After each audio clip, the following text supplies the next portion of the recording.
বাংলাদেশের সাবেক ভূমিমন্ত্রী সাইফুজ্জামান চৌধুরীর যুক্তরাজ্যে থাকা সম্পদের একটি অংশ বিক্রির উদ্যোগ নিয়েছে ব্রিটিশ সরকার। এসব সম্পদ বিক্রি করে তার দায় দেনা পরিশোধ করা হবে। বান্ডেল থাকলে প্রতি সেনমানিতে টাকা বাঁচবে।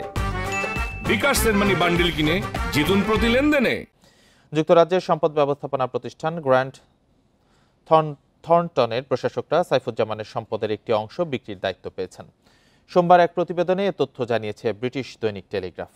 এতে বলা হয়, সাইফুজ্জামানের মালিকানাধীন 6টি আবাসন কোম্পানি দেশটির প্রশাসনিক প্রক্রিয়ায় চলে গেছে।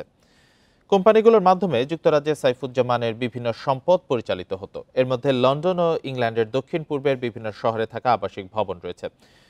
দেশটিতে তার 3 শতাধিক সম্পত্তি রয়েছে, সেগুলোর মূল্য 17 কোটি পাউন্ড। অভিযোগ রয়েছে, ব্রিটেনে অর্থ পাচার করে এসব সম্পদ করেছেন তিনি।